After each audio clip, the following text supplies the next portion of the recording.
celebrating, but we need to do this together. These next 2 weeks, we need to forge a path forward. We need to get everyone out to vote. We need to knock those last doors and make those last phone calls.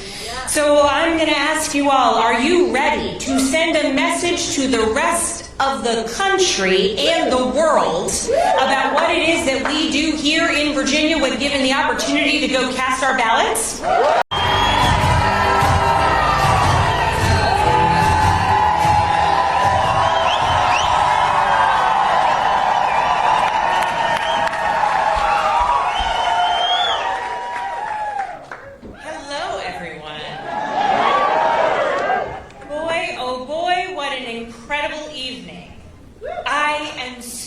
Excited to be here with all of you. Thank you for being here. Thank you for supporting the campaign.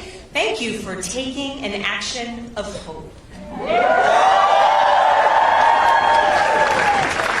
How amazing it is to be introduced by Secretary Pete Buttigieg. He said we worked together throughout his time as Secretary of Transportation and my time in Congress, and it's true. And I remember one particular evening when we were working on the infrastructure bill, and we were on the phone well after 11:30 at night, and I was in D.C. away from my family, and so I thought, oh, this is no worry for me. I've got nothing else to do apart from read all of the other papers that I had for the next day. I thought, oh my goodness, this man, he's so committed to his job. And then months and months later, there was some articles that came out that in fact that man who was so committed to his job was actually a new dad. And as many of you may remember, his children were born and for a time they remained in the hospital. And so later, I remember months later, I said, that time we talked late at night. Yeah, he was at the hospital with his babies. Demonstrating what it is to have a commitment to serving your community while holding the most vital and the most precious of your responsibilities close to the heart. And I am proud of the work that we did in that infrastructure bill, the billions of dollars delivered to Virginia.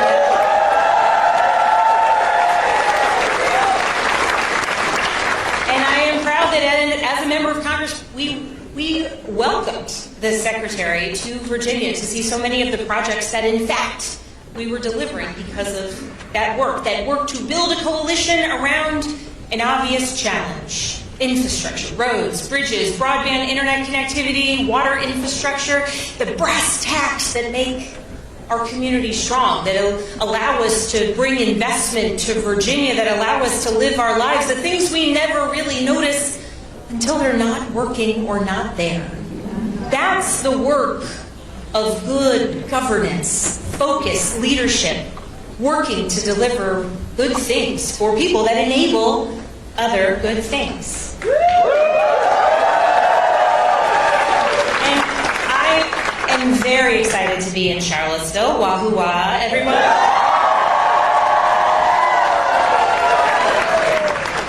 I will tell you, when I was walking across grounds many years ago, or even when, at least in my day, it was like a special treat to come over to the downtown mall, I would have never guessed that one day I would be here in this building running to serve the Commonwealth and the communities that I love across Virginia. And I say that because as we have so many students who are here gathered today, I just want to impress upon you that everything that we are working towards, whether it is Secretary Buttigieg and the work that he did as Secretary of Transportation, and before that in leading a city he loved, whether it is Bill Nye the Science Guy,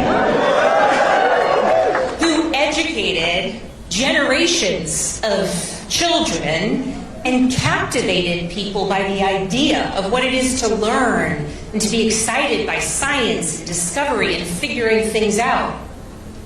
Or whether you are someone like Katrina Coulson, herself first an educator, then an attorney, and now a woman who day in and day out is representing you all in Richmond, bringing voices of people from Charlottesville to Richmond, advocating for the things that she believes in. Or whether it is Patricia, our CD5 chair, who day in and day out is working to bring people together and elect people that she believes in. So I say to the students, whatever those paths, I hope you see that there are so many examples for the ways that you can choose to serve a community through advocacy, through education, through service in the military or in public service. And I welcome you all, and I hope that in the future you will define what that path of service is for you, because the path of service has been one that has defined my life and one that I have believed in every day along the way. I grew up in a house of service. My dad, an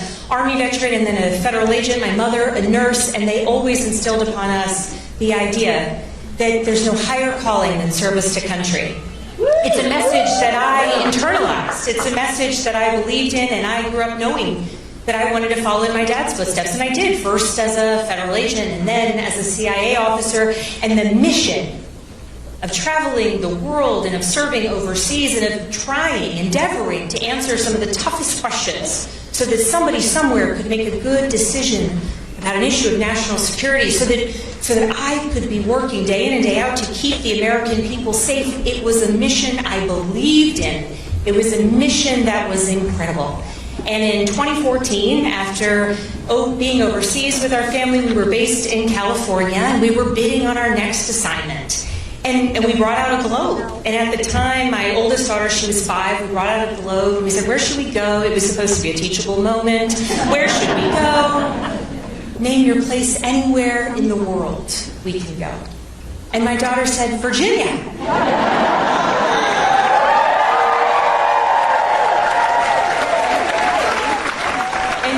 And we said, no. And she said, why wouldn't we go to Virginia? Everyone we love lives in Virginia. And she was right.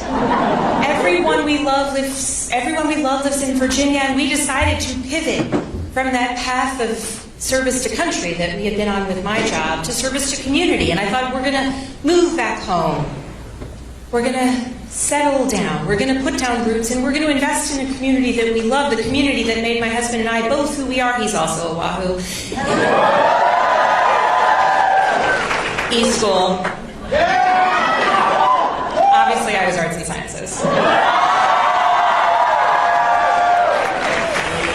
And we came back home, and I got a job in the private sector. I got my employment declassified. I started volunteering with Moms Demand Action to do advocacy for an issue that I believed in, which is keeping our community safe. Started a Girl Scout troop, because I believe you're never too young to challenge yourself, particularly in the woods and with a ropes course.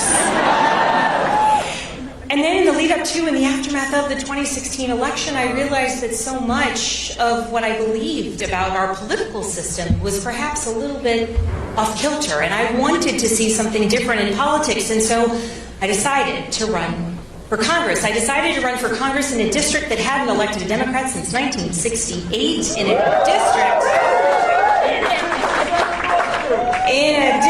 that my predecessor had won by 15 points.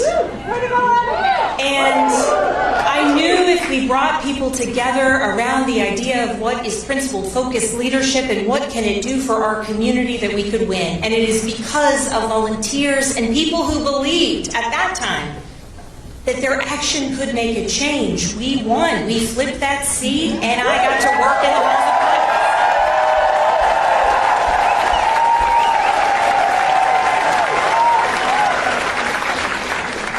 Proud of the bills that I got signed into law. I'm proud of the acknowledgments of the work that I had. But at the end of the day, the most extraordinary thing about being in elected office is that people invite you into their worlds.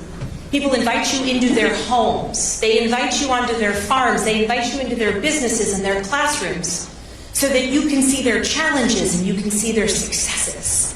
And there is nothing more extraordinary than being able to witness people's lives, to be welcomed in, and to be told the challenges that people face. And so throughout my time in Congress, time and time again, I realized that so many of the issues that people would bring to me, while there was definitely a nexus at the federal level, if you want to make clear change and progress for people in a meaningful way with a level of efficiency and effectiveness that kind of is my speed. State government is the place where you pass a bill, the governor signs it into law, and you are meaningfully impacting people's lives.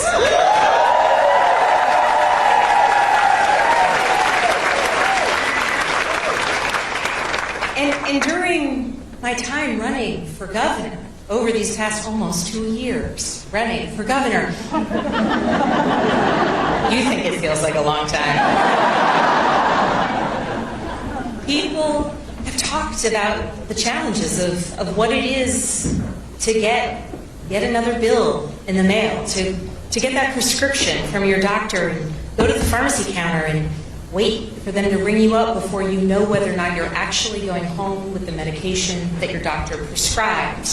What it is to know that if you ever want to move to the community you grew up in, or if you might want to take a risk and start a business, if the cost of housing, healthcare, energy, all of it, time and time again, lack of affordable childcare, it all creates challenges and impedes people's abilities to dream their biggest dream.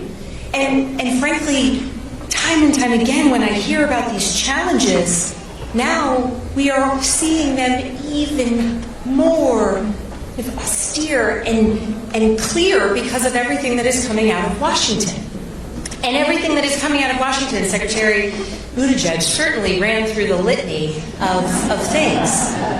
But it's the attacks on our health care, catastrophic attacks on health care that will lead to the closure of rural hospitals, that will lead to billions of dollars out of Virginia's healthcare system, that has already led to the announced closure of 3 rural health clinics, not to mention hundreds of thousands of Virginians who will lose their health care coverage, rising costs for everyone.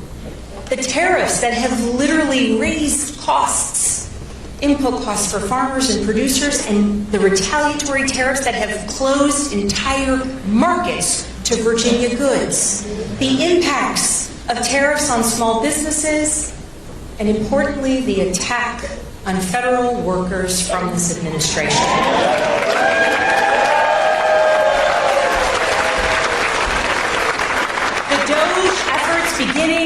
The beginning of this administration that fired tens of thousands of federal employees, it wasn't just an attack on their jobs, on the livelihoods of Virginians. It's an attack on a commitment to service, people who devoted themselves to service to country.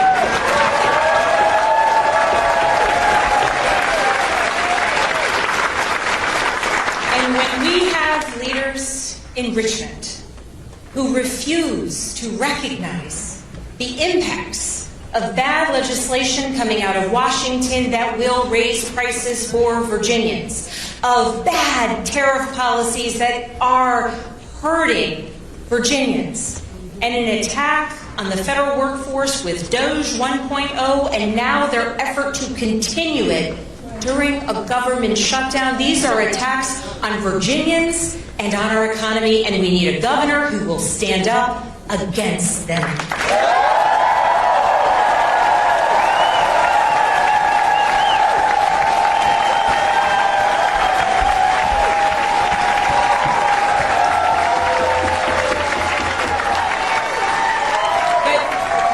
But here in Virginia, we know the stakes of this election.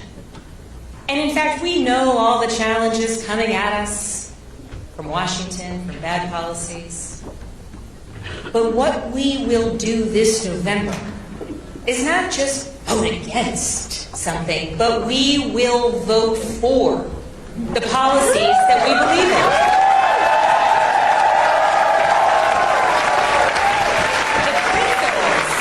The principles that will drive us, because throughout the country, people are anxious to be able to take an action. It's why we saw hundreds of thousands of people march across the United States, and it is only in Virginia and New Jersey that we have statewide elections where we can prove to the rest of the country, when we have the opportunity to make a change at home in our state, we will take it.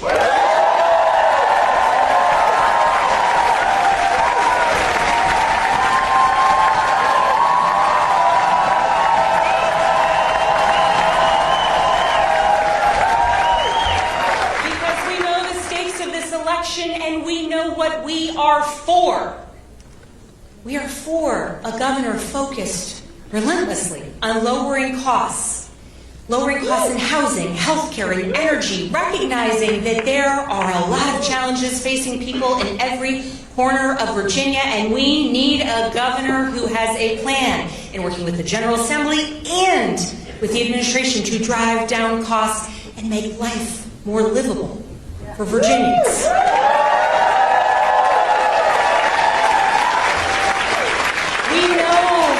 We want a governor who will strengthen Virginia's public schools, recognizing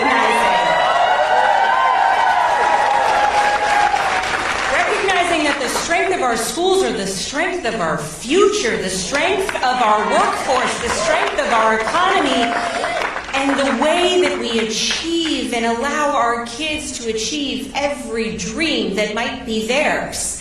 And it is not just K through 12 schools that matter, that are part of ensuring a pathway towards a bright future for all kids and for Virginians. It is our universities and our community college systems.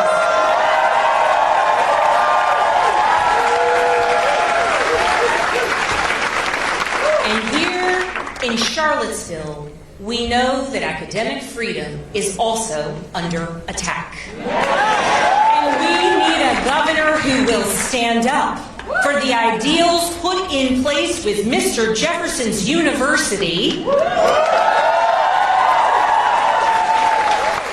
celebrating academic freedom and recognizing that the way that we make discovery, the way that we have grown as a nation is through academic debate and inquiry, and recognizing that that push and pull of ideas, it doesn't just make students stronger, it makes our community stronger, and frankly that our universities under attack by the federal government are also drivers of our economy here in the Commonwealth of Virginia, and we need a governor who will stand up for all of our institutions.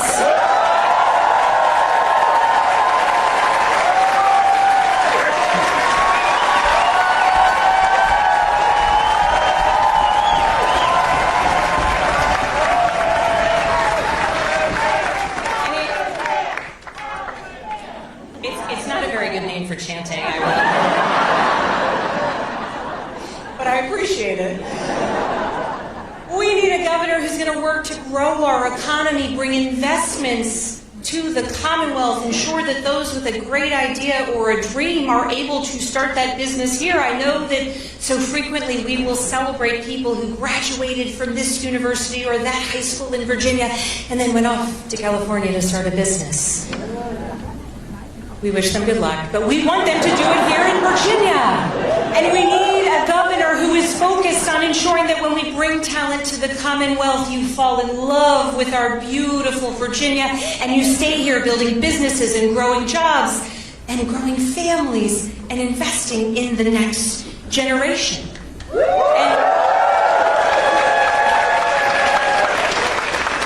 And we need a governor who recognizes that it is not up to politicians what decisions a woman may make with her own body.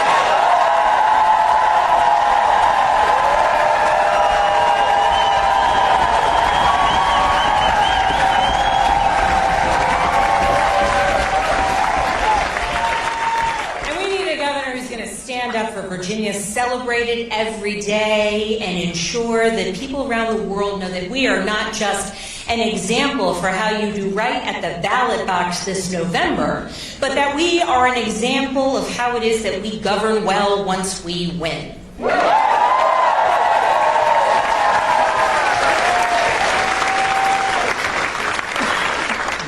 I have 3 daughters, and they were very delighted to be able to meet Bill Nye the Science Guy.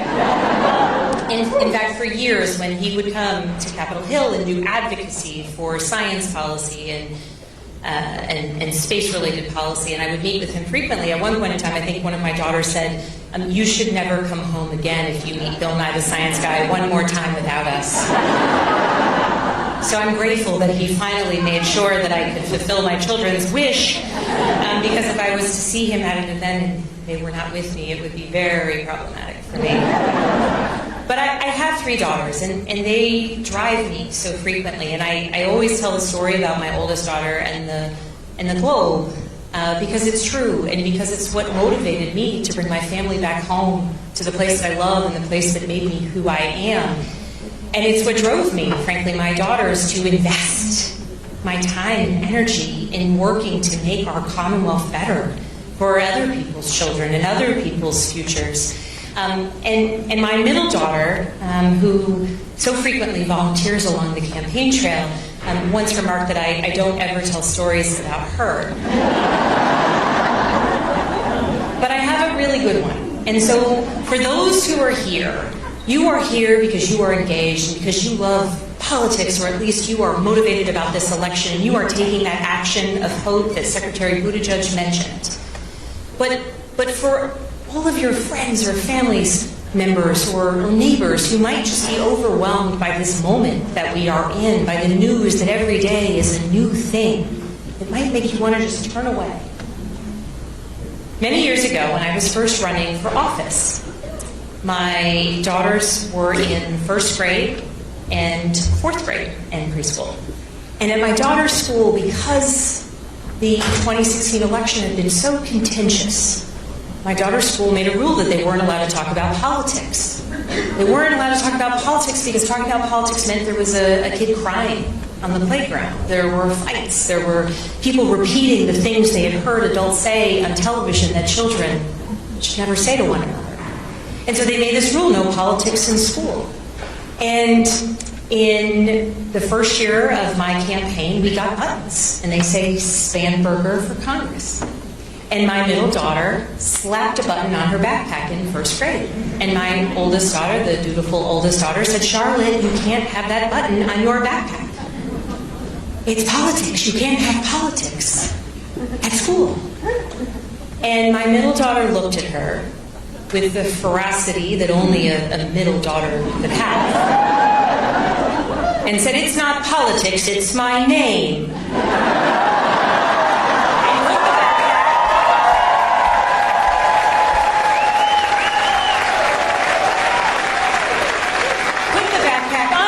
And walked out the door. And I think of that story because for her, yeah, it's not politics, it's her name. But for all of us, politics, it's not politics. Politics is about the air that we breathe, the schools that we attend, the roads that we drive on, the internet that we do or do not have, the electricity that is generating in our communities. It's about the opportunities that exist, the new housing that is or isn't built. It's about the health care that we have. Everything is political. Everything comes down to the people making choices, whether it's at the local level, the state level, or the federal level. And so I reflect on that story because in a moment, my daughter, I think, reduced down the most important lesson, which is don't turn away from the things that can be political. Turn towards them because they are everything. They are our future. They are the taxes you pay. They are your ability to retire. They are everything.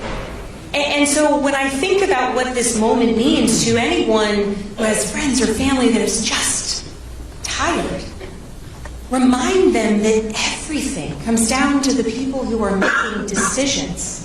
And please tell them that I will work tirelessly to make good decisions, to serve them and to serve you and to do right by the Commonwealth of Virginia, because that is what elected office should be. It should be service. And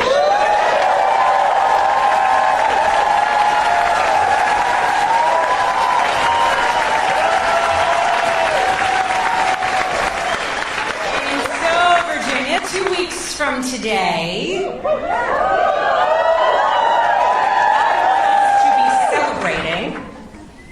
to be celebrating, but we need to do this together. These next 2 weeks, we need to forge a path forward. We need to get everyone out to vote. We need to knock those last doors and make those last phone calls. So I'm going to ask you all, are you ready to send a message to the rest of the country and the world about what it is that we do here in Virginia when given the opportunity to go cast our ballots?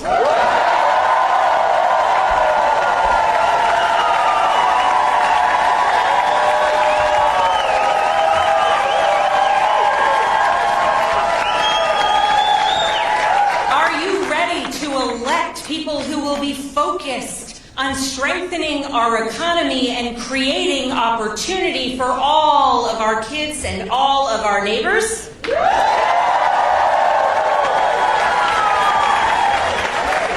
you ready to put Virginia on path towards having the best public schools in the entire country?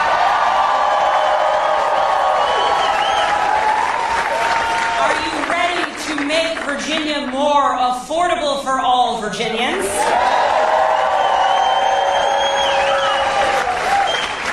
Are you ready to have a governor who puts the people of Virginia first and works every day to serve the people of Virginia?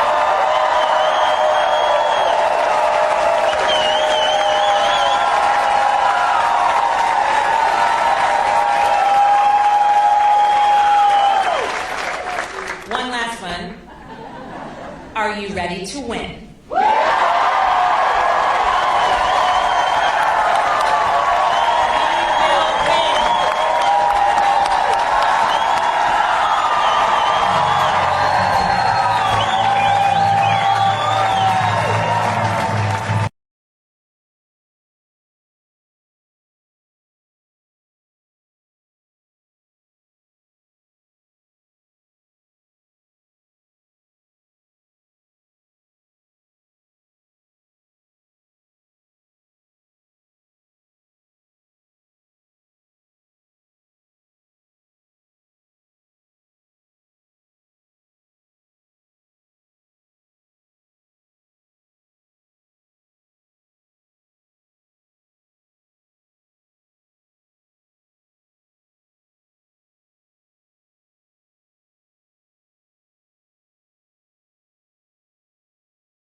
It was a night of energy, emotion, and conviction. The Virginia candidate took the stage before a cheering crowd, thanking supporters for believing in action and hope. With a heartfelt nod to Secretary Pete Buttigieg, she recalled late-night calls while drafting the infrastructure bill, praising his dedication even as he juggled fatherhood and public service. She spoke proudly of the billions delivered to Virginia for roads, bridges, broadband, and clean water, describing infrastructure as the unseen foundation that keeps life moving. Turning to the younger audience, she urged students to find their own path of service, whether through advocacy, education, or public work, reminding them that true leadership begins with a desire to serve. Her story unfolded like a journey of purpose. Raised in a family devoted to service, with a father who served in the Army and as a federal agent, and a mother who was a nurse, she carried those values into her own career. From her days as a federal agent to her time as a CIA officer working overseas, she spoke of the deep mission to keep Americans safe. The turning point came from a simple conversation with her young daughter, who, when asked where the family should move next, said, "Virginia." That one word changed everything. She left federal service, came home, and dedicated herself to her community, first through volunteering, then running for Congress in a district that hadn't elected a Democrat since 1968. Against the odds, she won, powered by volunteers who believed in unity and results. She described her time in Congress as a window into real lives, farmers, families, workers, and said the most effective change happens locally, where state government can move faster to make life better. Her speech then turned sharp, criticizing federal policies she said are hurting Virginians: rising healthcare costs, tariffs harming small businesses and farmers, and the firing of federal employees who have devoted their lives to public service. Her message was clear: Virginia needs leadership that protects its people. She called for a governor who will fight to lower costs, defend public education and academic freedom, support small businesses, and safeguard women's rights. She reminded the crowd that Virginia's universities and workforce are vital to the state's future and that their success defines the strength of the Commonwealth. With emotion, she shared stories about her daughters, one who boldly wore her campaign button to school saying, "It's not politics, it's my name." That line brought the audience to laughter and applause. For her, politics isn't a game. It's about the air we breathe, the schools we build, and the lives we live every day. As the night drew to a close, she issued one last challenge: to vote, to organize, and to prove once again that Virginia leads the nation when it comes to hope, service, and courage. Her voice rose over the cheers. "Are you ready to win?" And the room answered back with a resounding yes.